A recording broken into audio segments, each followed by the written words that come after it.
السلام علیکم ورحمۃ اللہ وبرکاتہ۔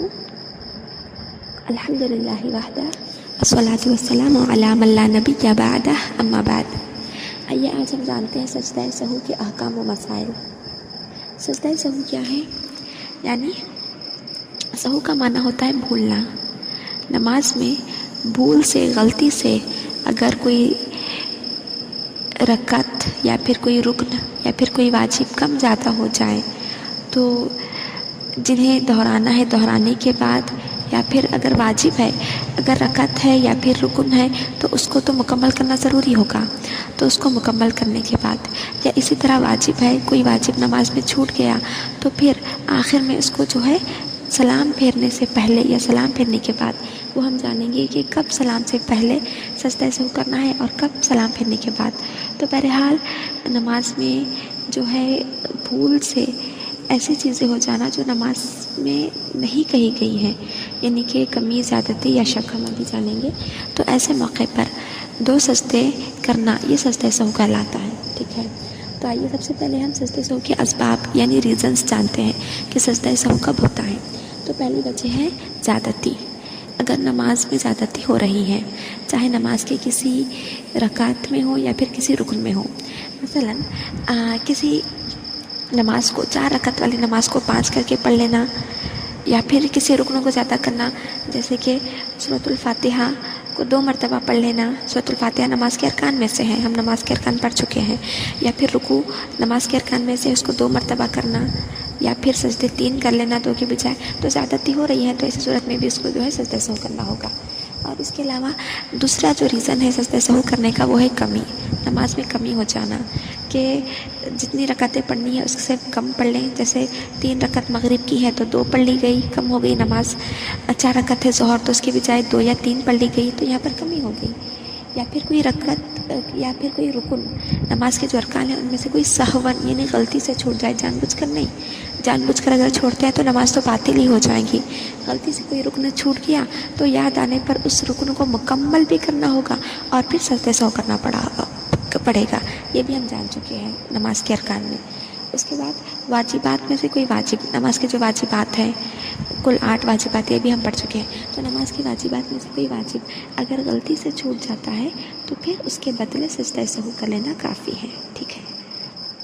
چلے، اور تیسری جو صورت ہے، تیسری جو سبب ہے سجدہ سہو کرنے کی وہ ہے شک۔ نماز میں شک ہو رہا ہے تو ایسی صورت میں بھی سجدہ سہو ہوگا، ٹھیک ہے۔ اب یہ شک کی بھی 2 شکلیں ہیں، 2 قسمیں ہیں۔ ایک شک ایسا ہے کہ 2 معاملوں کے درمیان ہم فیصلہ نہیں کر پا رہے ہیں، معذرت ہم ترتیب سے دیکھتے ہیں جیسے یہاں پر لکھا ہوا ہے، جو ہے 2 چیزیں ہیں۔ مثال کے طور پر شک ہو رہا ہے کہ 3 رکعت پڑھی یا 4 پڑھی، ٹھیک ہے۔ تو اب دونوں کے درمیان جب ہم سوچنے لگیں گے تو ہمارا جو گمان، ہمارا جو خیال زیادہ جا رہا ہے وہ 3 رکعت کی طرف جا رہا ہے، ٹھیک ہے۔ تو ہم اپنے جس طرف ہمارا میلان، ذہن کا میلان زیادہ ہے اس کا اعتبار کریں گے، ٹھیک ہے۔ تو ہم ایک فیصلہ کر پا رہے ہیں، یہ ایک شک ہو گیا۔ اور ایک شک ہوتا ہے کہ 3 پڑھی یا 4 پڑھی، بہت زیادہ کنفیوژن ہو رہا ہے اور فیصلہ نہیں کر پا رہے، کہیں بھی خیال ہمارا زیادہ نہیں جھک رہا ہے، تو ایسے موقع پر 3 تو پڑھنا یقینی ہے، 3 تو ہم نے پڑھے ہی پڑھے ہیں، لیکن 4 پڑھے یا نہیں اس بارے میں شک ہو رہا ہے، تو 3 کو شمار کریں گے اور 34 دہرائیں گے، ٹھیک ہے۔ تو شک 2 طرح کا ہوتا ہے، 2 معاملوں کے درمیان، 2 تعداد کے درمیان کسی ایک پر زیادہ ہمارا خیال جا رہا ہے تو اس پر ہم جو ہے فیصلہ کریں گے، اور ایسا ہے کہ 2 معاملوں کے درمیان فیصلہ نہیں ہو پا رہا ہے تو کم کو شمار کریں گے، ٹھیک ہے۔ تو نماز میں کمی کا ہونا، زیادتی کا ہونا یا شک کا ہونا، یہ وہ وجوہات ہیں جن کی بنا پر سجدہ سہو کیا جاتا ہے۔ اب آئیے جانتے ہیں کہ سجدہ سہو سلام سے پہلے ہوتا ہے یا بعد میں۔